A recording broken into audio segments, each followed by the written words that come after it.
সকলকে আমন্ত্রণ জানাচ্ছি। আসসালামু আলাইকুম রহমতুল্লাহি ওয়া বারাকাতুহু। সম্মানিত দর্শক, আজকের রাজধানী, এই রাজধানীর দৃশ্য যদি আপনি দেখেন, একদিকে পুরোনো পল্টন মোড়, এখান থেকে প্রেস ক্লাব থেকে মৎস্য ভবন, অন্যদিকে প্রধান বিচারপতির বাসভবন অর্থাৎ কাকরাইল এই মোড়। এখান থেকে ঘুরে আপনি ইন্টারকন্টিনেন্টাল হোটেলে যে সাকুরা বার আছে, অর্থাৎ বাংলাদেশ রেডিওর বেতারের আগের যে হেড অফিস সেটি, তারপর পিজি হাসপাতালের যে শেষ অংশ পরিবার, ওখান থেকে শুরু করে শাহবাগ মোড়, তারপরে পুরো শাহবাগ মোড় থেকে মৎস্য ভবন পর্যন্ত এই রাস্তা। এই রাস্তার দুপাশে দুটো পার্ক, সরোয়ার্দী এবং রমনা। এখানে যে মানুষের ঢল নেমেছিল, এই ঢল আপনি যদি দেখতেন এবং এই ঢলের মধ্যে যদি আপনি পড়তেন আজকে, তাহলে আপনি বুঝতে পারতেন যে আওয়ামী লীগ এবং ভারত কতটা কৌশলে এখানে এগুচ্ছে। আমি প্রথমে এটাকে একটা সাধারণ সমাবেশ মনে করেছিলাম, বা ঢাকা শহরে এরকম একটা সমাবেশ হতে পারে এটাও আমার ধারণা ছিল না, আমি জানতামই না।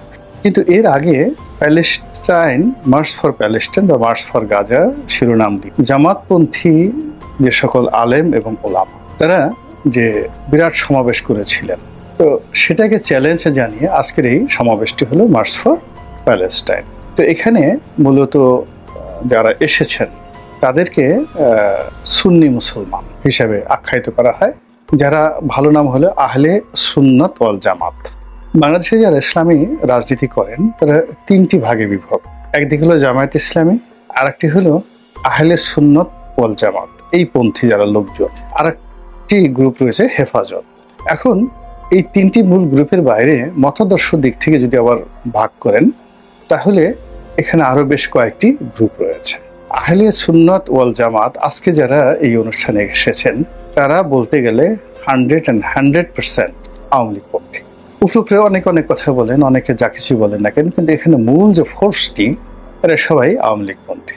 2 নম্বরে হলো হেফাজত, যারা কওমি লাইনে পড়াশোনা করেন, কওমি নেশাব বলা হয়। এবং এই কওমি নেশাবের মধ্যে যে গ্রুপ, দুটো গ্রুপ, যাদেরকে দেওবন্দী ঘরানার আলেম ওলামা, হাদিসে তারা স্পেশালাইজড, এবং এখানে বুখারী শরীফ পড়ানো হয়। হাদিস বিশেষজ্ঞ রূপে তাদেরকে কওমি মাওলানা রূপে শেখ হাসিনা তাদেরকে স্বীকৃতি দিয়ে গেছেন যে এখান থেকে দাওরায়ে হাদিস পাশ করলে তারা মাস্টার্স ডিগ্রিধারী হয়ে পড়বেন আলিয়া মাদ্রাসার মতো। অসংখ্য কওমি মাদ্রাসা বাংলাদেশে রয়েছে। তো এই কওমি মাদ্রাসার মধ্যে যে বিভিন্ন সংগঠন রয়েছে, এই সংগঠনের একটা কম্বাইন্ড নাম হলো হেফাজতে ইসলাম। আওয়ামী লীগ জমানাতে এই হেফাজতে ইসলামের দুটো অংশ হয়ে যায়, একটি অংশ আওয়ামী লীগ বিরোধী, আরেকটি অংশ আওয়ামী লীগ পন্থী। এবং পুরো সময়টি জুড়ে আওয়ামী লীগ পন্থীরা এখানে আধিপত্য বিস্তার করে হাটহাজারী মাদ্রাসাকে কেন্দ্র করে, এবং এখনো পর্যন্ত তাদের সেই আধিপত্যটা রয়েছে। এবং ঢাকাতে লালবাগ, যেটা মুফতি ফজলুল হক আমিনী, এই লালবাগ মাদ্রাসা, এইটাও আওয়ামী লীগ পন্থী হেফাজতের নেতারা দখল করে রেখেছিল। আওয়ামী লীগের পতনের পরে চট্টগ্রাম কেন্দ্রিক যে হেফাজত নেতৃবৃন্দ রয়েছেন, তারা তাদের অবস্থানে অটুট আছেন। লালবাগের নেতৃত্বটা এখন চলে এসেছে হেফাজতের এই আওয়ামীপন্থী গ্রুপ, কিন্তু এই গ্রুপটি এখনো পর্যন্ত রাজনৈতিকভাবে নিষ্ক্রিয়, তারা স্বতন্ত্রভাবে দাঁড়ানোর চেষ্টা করছেন। কিন্তু এই গ্রুপের মধ্যে তিনটি আবার উপগ্রুপ রয়েছে। মামুনুল হকের একটা গ্রুপ রয়েছে, যার একটা রাজনৈতিক পরিচয় রয়েছে। খেলাফত আন্দোলন নামে তার একটা সংগঠন রয়েছে, তার বাবা যেটা করতেন, খেলাফত মজলিস বা খেলাফত আন্দোলন এরকম। তো উনি এই অংশটি, অর্থাৎ আওয়ামী বিরোধী, মানে হেফাজতের যে গ্রুপটি সরাসরি আওয়ামী লীগ করতে, তাদের এগেনস্টে গিয়ে তিনি এই গ্রুপের সঙ্গে ছিলেন। এখন তিনি আবার তার যে রাজনৈতিক দল, অর্থাৎ হেফাজতের সঙ্গেও আছেন, কিন্তু তার মূল যে রাজনৈতিক দল, এই রাজনৈতিক দলে তিনি বেশি সময় দিচ্ছেন। এই গেল একটা। 2 নম্বরে যেটা হয়েছে সেটি হলো এখানে মুফতি সাখাওয়াত আল রাজি, যিনি ফজলুল হক আমিনী সাহেবের মেয়ের জামাই। তো তার সঙ্গে আবার দেখা গেল যে আমিনী সাহেবের ছেলেদের সম্পর্ক ভালো যাচ্ছে না। তো ওনার সাথে ফজলুল হক আমিনী সাহেবের ছেলে মামুনুল হক এবং মুফতি এজাহার সাহেব আছেন চট্টগ্রামে, তার ছেলে মুফতি হারুন এজাহার। এদের 3 জনের ব্যক্তিগত বন্ধুত্ব রয়েছে, এবং তারা এখনো পর্যন্ত বিএনপিও পন্থী নন, কোনো পন্থী নেই, কিন্তু তারা একটা শক্তি।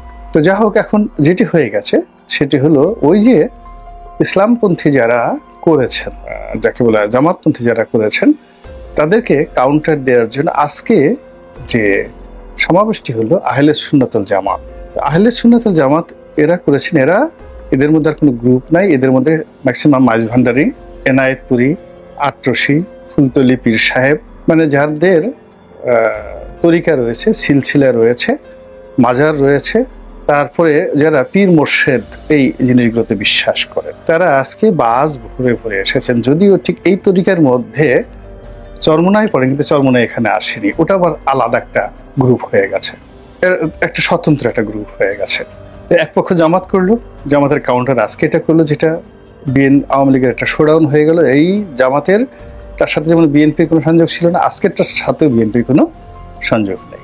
এরপরে আগামী শনিবার 3 তারিখে সম্ভবত সেটা দেখেছে হেফাজত, এবং এখানে হেফাজতের যে গ্রুপটাই আসুক না কেন, এখানে 2 গ্রুপটাই আসবে। শুধুমাত্র চিহ্নিত আওয়ামী যে সকল লোকজন একেবারে নেতৃত্বের পর্যায়ে ছিল, যেমন মুফতি শফি সাহেবের ছেলে, আল্লামা শফি সাহেবের ছেলে মুফতি ফয়জুল্লাহ, ওনারা হয়তো আসবেন না, কিন্তু তাদের লোকজন আসবে। এবং হেফাজতের নামে যে সমাবেশটি হবে সেটাও বিরাট এবং ব্যাপক সমাবেশ হবে।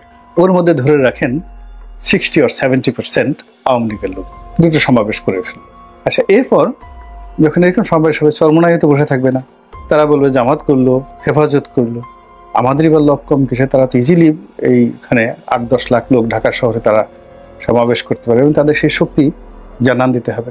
এবং আপনারা জানেন যে চরমোনাইয়ের বিরুদ্ধে অনেকের অভিযোগ ছিল যে সরকারের সঙ্গে, অর্থাৎ আওয়ামী লীগ সরকারের সঙ্গে তাদের একটা সখ্যতা রয়েছে, এবং এজন্য পুরো জামানাতে সবার প্রতি দমন পীড়ন হয়েছে, সবাই জেলে গেছে, কিন্তু এই দলের কোন নেতাকে জেলে নেওয়া হয়নি। তাদের উপর শুধুমাত্র একটা জুলুম হয়েছে, সেটা হলো সেই যখন চরমোনাইয়ের পীর সাহেবের যে ছোট ছেলে, এখন যিনি নায়েবে আমির সম্ভবত, তিনি যখন বরিশাল সিটি কর্পোরেশন নির্বাচনে দাঁড়ালেন, তো সেখানে বোধ হয় সরকারের পক্ষ থেকে একটা গ্রিন সিগন্যাল ছিল তাকে ছেড়ে দেওয়া হবে, কিন্তু স্থানীয় আওয়ামী লীগ সেটা ছাড় দেয়নি।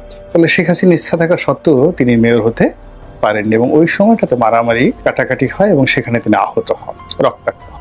তো এরপর থেকে তিনি শেখ হাসিনার প্রতি আর বিশ্বাস আস্থা রাখতে পারেননি, এই নিয়ে তিনি শেখ হাসিনাকে অভিশাপ দিয়েছিলেন। কিন্তু দলের সঙ্গে তার যে এক বা বদনাম, এটা থেকে বের হওয়া তার পক্ষে এখনো সম্ভব হয়ে উঠেনি। ফলে তিনি যদি 10 লক্ষের একটা সমাবেশ করেন, সেখানে আওয়ামী লীগের উপস্থিতি প্রভাব কোন পর্যায়ে থাকবে, এই গেল একটা অংশ।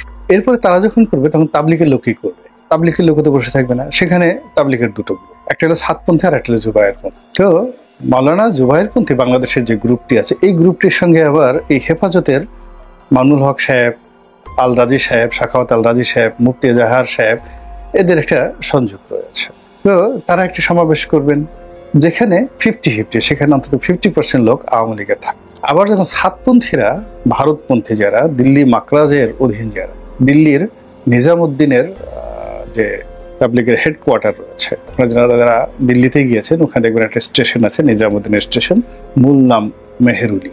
তো সেই মেহেরুলির অনুসারী যারা তাবলিগের লোক, তারা যে আবার কাউন্টার করেন, তারাও তো 10 লাখ লোক সমাবেশ করাবেন, যেখানে 100% আওয়ামী লীগ। এখন এই ঢাকা শহরে শুধুমাত্র এই প্যালেস্টাইন, মার্চ ফর গাজা, এটাকে কেন্দ্র করে আগামীতে সম্ভাব্য যদি এইভাবে সমাবেশগুলো হতে থাকে, যে নামগুলো আমি বললাম, সেখানে আপনি আওয়ামী লীগের যে উপস্থিতি কিভাবে ঠেকাবেন? Is it possible? সম্ভবই না। দ্বিতীয়ত, এটার কাউন্টার বিএনপি বা জামাতের পক্ষে করা সম্ভব? হেফাজতের মানে এই যে যা কিছু হচ্ছে, এটার কাউন্টার কি যাকে বলা হয় এনসিপির পক্ষে করা সম্ভব, ডক্টর ইউনূসের পক্ষে সম্ভব? ফলে আমি দেখতে পাচ্ছি যে স্পষ্টতই যে রাজনৈতিক চাল, কৌশল, পরিবেশ এবং পরিস্থিতিতে আওয়ামী লীগ যেভাবে কাজ করে যাচ্ছে, যেভাবে ভোল পাল্টাচ্ছে, যেভাবে বিভিন্ন পোশাক, বিভিন্ন সুরতে তারা এই শহরে, নগরে, মহানগরে আবির্ভূত হচ্ছে, এটি ঠেকানো তো যাচ্ছেই না, বরং ক্রমশ ডে বাই ডে বেড়ে যাচ্ছে।